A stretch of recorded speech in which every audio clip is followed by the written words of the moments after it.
Tonight, the temperature will drop to about 3 degrees above freezing. You will not light a switch. You will not twist a thermostat.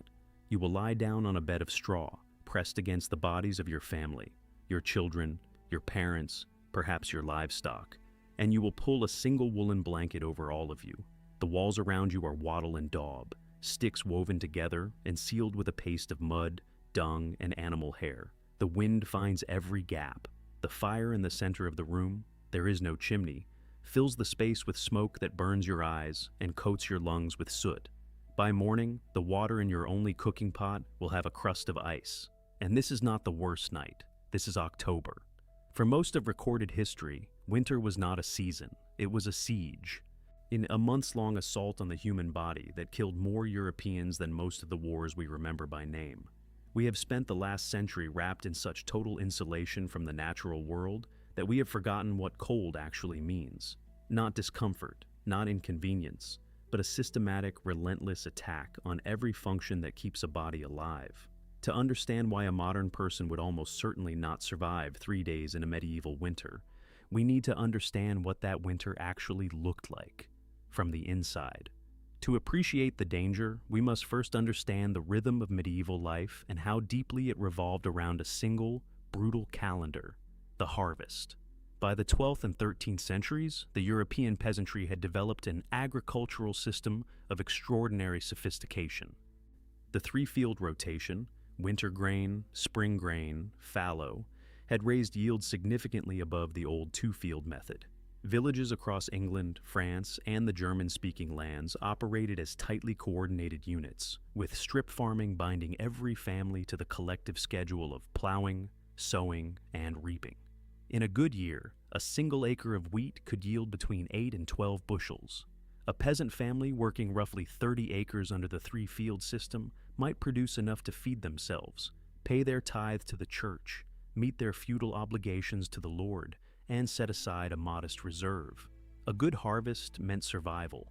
A poor one meant rationing, debt, and for the weakest members of the community, death. But even a good harvest left remarkably little margin.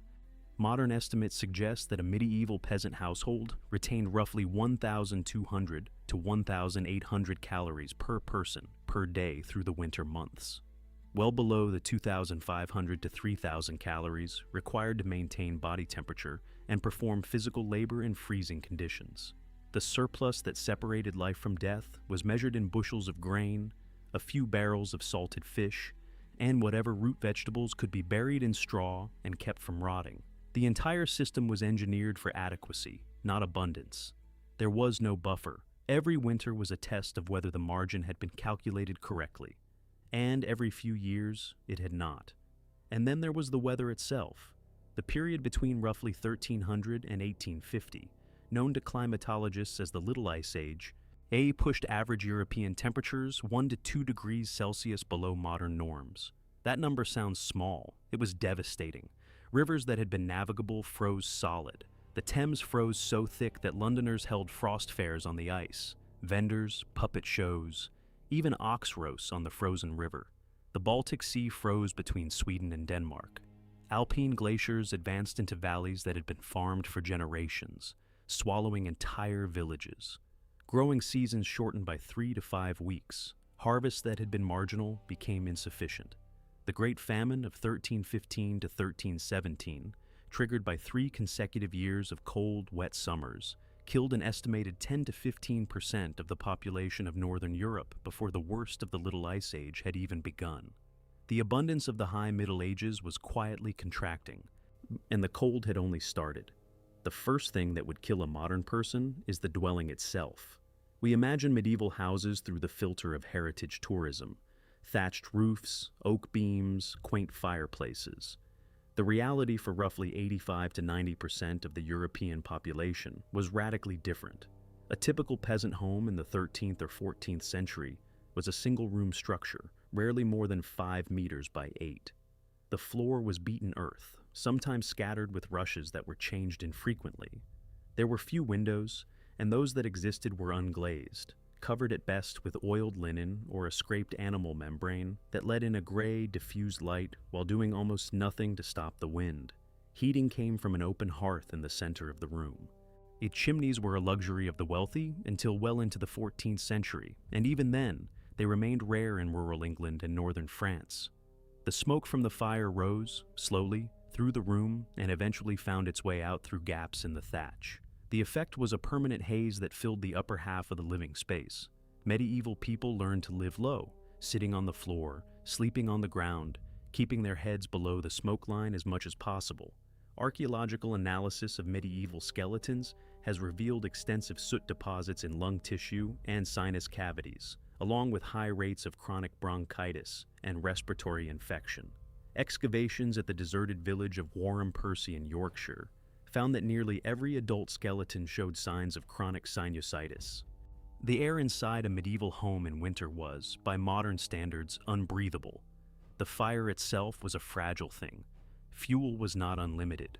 In regions where forests had been cleared for agriculture, and by the 13th century, vast tracts of England and France had been deforested.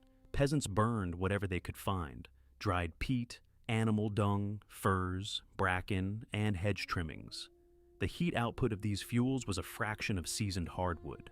A well-maintained hearth of dried dung and peat could raise the temperature of a small room to perhaps 8 or 10 degrees Celsius above the outside air. On a night when the temperature dropped to -15, that meant the interior of the home hovered just below freezing. Families slept together, not out of affection, out of thermodynamics. And body heat was the most reliable source of warmth available. Adults, children, and often animals, a cow, a goat, a few chickens, shared the same enclosed space. The body heat of a single cow produces roughly the same thermal output as a 400-watt heater. This was not a cultural quirk. It was an engineering decision. Cold burns calories. This is not a metaphor. The human body, when exposed to sustained temperatures below 15 degrees Celsius, activates thermogenesis, the metabolic process of generating heat through the rapid breakdown of stored energy. A body shivering through a medieval winter night could burn 400 to 600 additional calories simply trying to maintain a core temperature of 37 degrees. For a population already eating at the margins of sufficiency, this caloric deficit was a slow-motion catastrophe. Then the medieval winter diet was monotonous and nutritionally impoverished. The staple was pottage, a thick porridge of grain, usually barley or oats, sometimes supplemented with peas, beans, or whatever root vegetables had survived storage. The same pot sat over the same fire, day after day, with new ingredients added to the old. Bread, when available, was dense and dark, often mixed with rye or even ground acorns in years of scarcity. In bad years, peasants mixed flour with sawdust, ground bark, or clay to stretch what remained. Meat was rare for the peasantry. Salt pork, salt fish, and occasionally preserved game provided protein, but the quantities were small, and the salt concentration necessary for preservation created its own health problems. Dehydration, kidney strain, elevated blood pressure. Preservation itself was an imperfect science. Grain stored in barns attracted rats and mice. A single infestation could destroy a quarter of a family's winter supply in weeks.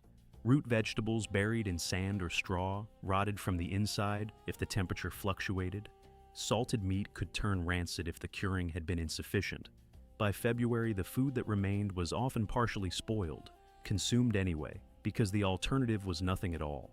What was almost entirely absent was fresh nutrition. No fruit, no leafy vegetables, no source of vitamin C from roughly November through April. The result was widespread subclinical scurvy. Not the dramatic tooth-loosening scurvy of sailors, but a chronic low-grade deficiency that weakened connective tissue, impaired wound healing, and suppressed immune function.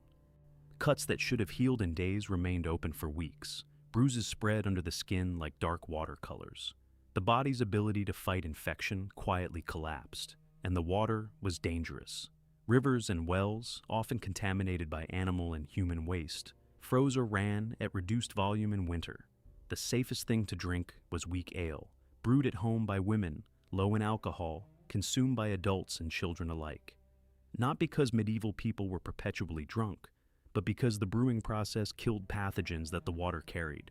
Even so, gastrointestinal illness was endemic throughout the cold months. The combination of caloric deficit, vitamin deficiency, contaminated water, and cold exposure created a body that was, by midwinter, operating in a state of quiet systemic failure. A modern person placed in a medieval winter would encounter a disease environment that has no contemporary parallel in the developed world. The common cold was not common, it was a gateway. Upper respiratory infections, unmanaged by any effective treatment, routinely descended into pneumonia, and pneumonia in a malnourished, cold-stressed body without antibiotics was frequently fatal. Parish burial records from 14th century England show a consistent and dramatic spike in deaths between January and March, with the elderly, the very young, and pregnant women dying at rates 3 to 5 times higher than in summer months.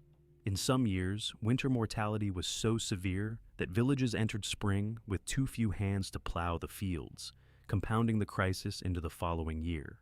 Tuberculosis was endemic, and influenza swept through communities in waves. Dysentery spread through contaminated food and water, weakened bodies that were already struggling to maintain basic metabolic function. Frostbite, rarely fatal on its own, destroyed fingers and toes with terrible efficiency, a condition that was not merely painful, but economically devastating for people whose survival depended on manual labor. A peasant who lost 2 fingers to frostbite in January might be unable to hold a plow in April. The injury cascaded forward through the seasons, and the treatments available were, in many cases, worse than useless. Medieval medicine operated within the humoral framework, the belief that health depended on the balance of 4 bodily fluids: blood, phlegm, yellow bile, and black bile. Then a patient with a fever might be bled, the removal of several ounces of blood from an already weakened body. A patient with respiratory congestion might be purged with emetics or purgatives that stripped the gut of whatever nutrients it had managed to absorb. Poultices of animal dung were applied to open wounds. The net effect was to further deplete a body that was already running on empty. Wound infection was almost inevitable. A simple cut from a farming tool, a cracked heel from frozen ground, a burn from the open hearth. Any of these could become septic within days. Without antiseptics, without antibiotics, without even a reliable understanding of what caused infection, a wound that a modern first aid kit could handle in minutes became a potential death sentence. Gangrene was not rare, it was seasonal. There is one element of medieval winter that modern people almost never consider, and it may have been the most psychologically devastating of all: the darkness. At the latitude of London or Paris, a midwinter day offers roughly 8 hours of light, and that light, filtered through overcast skies and the tiny apertures of an unglazed window, barely penetrated the interior of a medieval home. For 16 hours of every day, the only illumination came from the hearth fire and, for those who could afford them, tallow candles or rushlight. A stripped rush dipped in animal fat that produced a dim, flickering glow and a persistent smell of burning grease. The psychological toll of this prolonged darkness is difficult to overstate. In modern research on seasonal affective disorder has established that extended light deprivation disrupts serotonin and melatonin production, leading to depression, fatigue, cognitive impairment, and social withdrawal. Medieval people had no framework for understanding these effects, but they experienced them acutely. The period between November and February was, across European cultures, associated with melancholy, spiritual testing, and the proximity of death.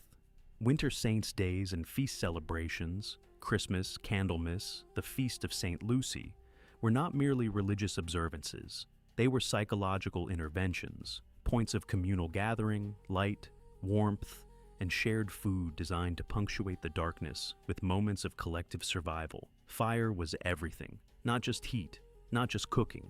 Fire was light, security, a gathering point, the visible proof that the household was still alive.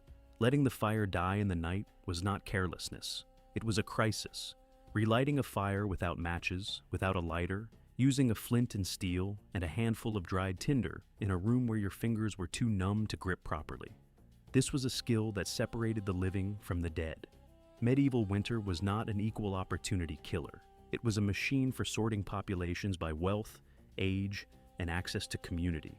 The nobility survived. Their homes were stone, their fireplaces had chimneys, their larders were stocked with preserved meats, dried fruits, imported spices, and wine. A lord's household in January bore almost no resemblance to a peasant's. Fur-lined cloaks, woolen undergarments, and tapestries hung on walls not for decoration but for insulation.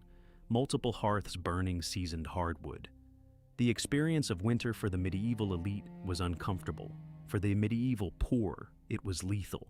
Infant mortality spiked catastrophically. Estimates vary by region, but in 14th century England, between 30 and 50% of children died before the age of 5, and a disproportionate number of those deaths occurred in the winter months. The bodies of the very young could not sustain thermogenesis long enough. Their fat reserves were insufficient. Their immune systems were immature. A child who developed a cough in January and did not recover within a week was, in many cases, already dying. The elderly faced a parallel vulnerability. Reduced muscle mass meant less metabolic heat production, and worn teeth and digestive decline meant less efficient caloric extraction from the coarse, low-nutrient winter diet. A 60-year-old peasant in the 14th century, already a statistical outlier for having reached that age, faced each winter as a genuine existential gamble. But the single greatest determinant of winter survival was not individual strength, it was community. The village, the household, the parish, these were not social conveniences. They were survival infrastructure. Shared labor meant that firewood and fuel could be gathered collectively before the freeze set in. Shared food stores meant that a family whose grain had been destroyed by rats could borrow from a neighbor and repay after the next harvest. Shared childcare meant that a mother too ill to nurse could pass her infant to a wet nurse without the child starving.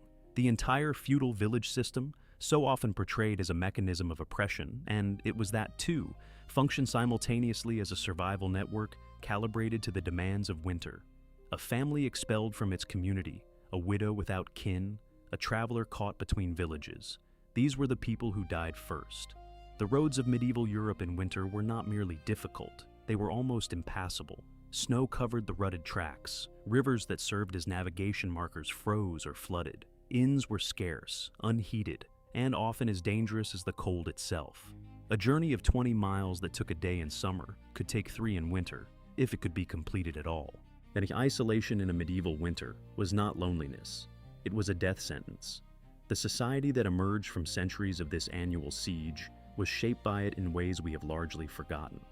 The medieval calendar, the structure of the feudal village, the theology of suffering and salvation, the communal rituals of midwinter. All of these were, at their foundation, adaptations to an environment that tried to kill its inhabitants for 5 months of every year.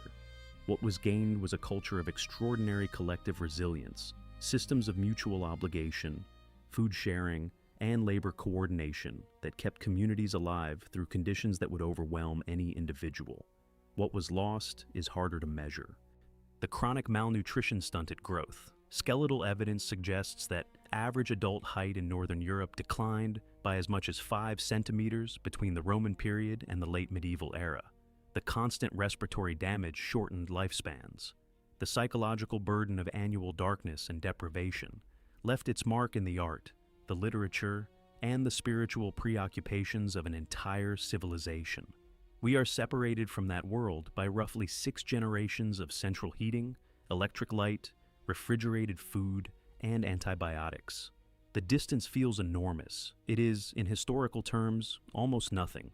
The bodies we inhabit were shaped by those winters. Our capacity to store fat, our craving for calorie-dense food in cold weather,